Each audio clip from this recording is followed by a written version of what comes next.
Josh Paul was a senior official in the US State Department who worked on the approval of arms transfers. That was until he resigned soon after the start of the Gaza war. He posted a resignation notice saying the Biden administration was, quote, rushing to provide arms to Israel. And he said that was short-sighted, destructive, unjust, and contradictory to the very values that we publicly espouse. He's been speaking to the media ever since and has given another pretty explosive interview to CNN's Christiane Amanpour. In the first clip, we'll show you he explains the relaxed approval process for US arms going to Israel. In all the arms transfers I've been a part of discussing before, including to Israel, there has always been space for discussion and debate. You can raise concerns about how are these arms going to be used. Do we have confidence that laws of war, laws of proportionality are going to be respected? Do we have concerns about some of the units that these arms might be going to and their track records? What was different here was that there was no discussion. There was no space for that discussion. There was simply an approach of essentially the barn doors are open, and that remains the case. The Wall Street Journal reported just in the last couple of days that America has transferred over 4,000 dumb bombs to Israel, several thousand guidance kits, and 45,000 artillery shells. So the barn doors remain open, and while I'm certainly encouraged to hear what Vice President Harris said, what Secretary Austin has said, for as long as those barn doors remain open, I don't know why Israel would take those warnings seriously. So dumb bomb, I had to look it up after watching that clip. They're a non-guided missile. So obviously we're hearing all the time that Israel are targeting all of their bombs, even though they've managed to kill way more civilians than militants. But that's what they say. But the Americans are giving them missiles that aren't even guided.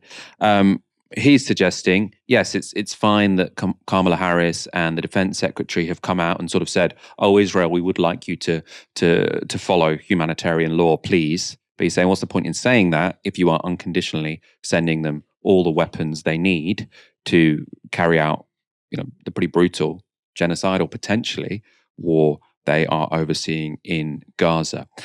Next, Josh Paul is asked about the Biden claim that the United States has to hug Israel close in order to have influence over their decisions. First of all, I would ask where that embrace gets the United States. If you look at what is unfolding now, it is not only a disaster in Gaza, but it is a foreign policy disaster for the United States across the Arab world and, frankly, across the global South. We seem like hypocrites when we criticize Israel, when we criticize Russia for human rights abuses, but fail to do so with Israel. And so I think that our embrace, we have to be careful with that embrace because it draws us in as well. Secondly, of course, the answer is we do have leverage that we can use within that embrace. I'm not suggesting that America should not remain close with Israel. I'm suggesting simply that as we are the provider of arms, as we are the provider of billions of dollars in taxpayer-funded assistance every year to what is actually a wealthy country, we do have a fair amount of leverage. And of course, we provide Israel with security and diplomatic backup across the region that has enabled its integration. We have a lot of leverage here to set Israel on a better path and to end this senseless killing in Gaza. We are not using it. That was a good answer. And to be honest, I think the argument that you often hear that the United States has to hug Israel close so it can influence it, I think is the most disingenuous and kind of stupid argument I've heard throughout this war, in fact, because the argument is, unless they have Israel on side, unless Israel think, the United States is an ally, they're not going to listen to the United States. Well, the reason the United States has leverage over Israel isn't because Israel thinks the United States likes them. It's because the United States funds Israel and gives them the diplomatic support they need in the Security Council and the UN. So it seems completely self-serving for the United States to say, "Oh no, we're letting them do whatever they want so that we can influence them." Maybe, right? It's complete nonsense. To the extent that I don't think they even believe it themselves. I think essentially many people in the Biden administration, I don't think they actively want to see tens of thousands of Gazans die, but I also don't think they necessarily care that much. It's not in their essential geostrategic interests to save the lives of thousands of Gazans, so I don't think they're that fussed, right? They want to be able to persuade some of their allies in the Arab world that they're not, committed to the genocide of the Palestinian people, because as Vincent was saying before, many Arab publics care deeply about the Palestinian people, as many publics do across the world. But ultimately, they want to say, okay, they want their cake and to eat it. They're going to give Israel all the support they need while sort of saying, we would prefer them to follow international law. I want to show you now the most extraordinary claim that Josh Paul made. He was answering a question from Christiane Amanpour about the atrocities Hamas committed on October the 7th, including allegations of rape. I think what happened on October 7th was an absolute atrocity, was 1,000 atrocities. I think at the same time we condemn those atrocities, we have to condemn the atrocities that happen every day to Palestinians in the West Bank. You mentioned sexual violence. I was part of the human rights vetting process for arms going to Israel, and a charity called Defense of Children International Palestine drew our attention at the State Department to the sexual assault, actually the rape of a 13-year-old boy that occurred in an Israeli prison in the Mosque in Jerusalem. We examined these allegations. We believe they were credible. We put them to the government of Israel. And you know what happened the next day? The IDF went into the DCIP offices and removed all their computers and declared them a terrorist entity. I think it is vital that atrocities not happen to anyone, not sexual atrocities, not sexual violations, not any kind of gross violation of human rights. We are looking at a situation where there is so much dehumanification, where people are not seen for the value that they have. And I think that's true whether you're talking about those who are attacked on their kibbutz or those who are attacked in their homes in Gaza or in the West Bank. What we really need is to center the human beings who are at the core and who are suffering so much in this conflict. So it was a very sort of passionate, compelling argument there. There was also a really explosive allegation. So he's saying there was a charity, an Israeli charity that had noticed or had sort of, or I'm not sure if it was Israeli or Palestinian actually, but a charity in the region had brought attention to the US State Department that a Palestinian had been raped in an Israeli prison. And the response from the Israelis was not to take that on board, but to shut down the charity and call it a terrorist organization. Right. Now, we hadn't heard that before. So if this is all true, then the United States presumably sat on that pretty shocking information. Right. So extraordinary.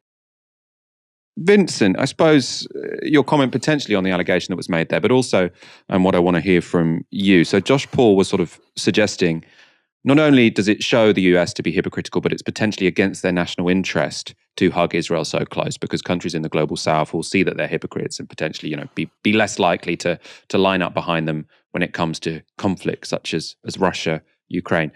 I know you sort of you referred to a tweet earlier. I think it was the one where you sort of said, in moments like this, there are some people in the global north that realize, the rules-based system isn't really something that exists. Everyone in the global south knew this already. And that almost made me somewhat doubt that it does matter to America's strategic interests if they are shown to be backing something like this. Is it the case that while some people in, liberals in the north might be surprised, I can't believe we're backing this, everyone in the rest of the world is like, of course they're backing this? I do think that there is a statute of limitations on how long accusations of hypocrisy against the hegemon stick. If you look back at the ways that the United States have been acting over the last 25 years, basically every 5 years, if not every year, there's something that is done by the US government that shows it to not really believe in the global system that it purports to believe in, but shows that the actual global system, which I do think exists and does have a set of rules, means that certain countries can do certain things, and certain countries cannot. Other countries, it matters when people in certain countries die, and it does not matter when people in other countries die. However, I do think this is interesting. I think this movement, more than what mattered, what happened in Qatar that we spoke about at the beginning of the show. This movement, there's two movements in the United States that I find interesting, that I do think matter. And I totally agree with you. I think this bear hug argument is, if not, it's certainly ridiculous and probably disingenuous. I don't think anyone really believes that the United States doesn't bear hug the other countries whose behavior it actually wants to change. There's no reason to believe that the United States really, really, really wants to change the behavior of Israel. But there are two. But Israel does care about the United States, not because we say we like you, but because we're the hegemon. We're the most powerful country militarily and economically. Israel relies quite a bit on the posture of the United States, or at least it has since the 1960s, to maintain its current position. And there are two things happening in the United States, which I think do matter. Perhaps three things. One is public opinion is changing on Israel, especially young people and especially non-white Americans are pulling away from support for Israel's actions in Palestine. And this matters, of course, in the long term. The United States becoming less white, and of course, like every other country, aging and replacing its homeless people with younger people. And then this other movement inside parts of the United States government. It seems that there's people in the State Department, there's people that are in the larger state, as we understand, including prominent members of the foreign policy establishment, that believe, well, whatever good Israel had done for us previously, and Biden has that famous speech back in the 70s that Israel is one of the best investments money can buy. If Israel didn't exist, we'd have to invent it. A lot of people are now saying, well, whatever good it had done for us geopolitically, this is now starting to be bad. I think it's not only because of the charge of hypocrisy that is being lobbed at the United States, but the notion that everything that Israel is doing now, the very exaggerated way in which Israel is responding, compared to perhaps in the United States, in the mind of a State Department official, would be the correct amount of mass murder to unleash on innocent people in Gaza, is relevant, because when you see those splits within the state, within the Democratic Party, in the larger apparatus of U.S. empire, or the larger apparatus of U.S. foreign policy, that really does start to matter to Israel in the long term, more than Lula, Petro, who calling what's happening a genocide.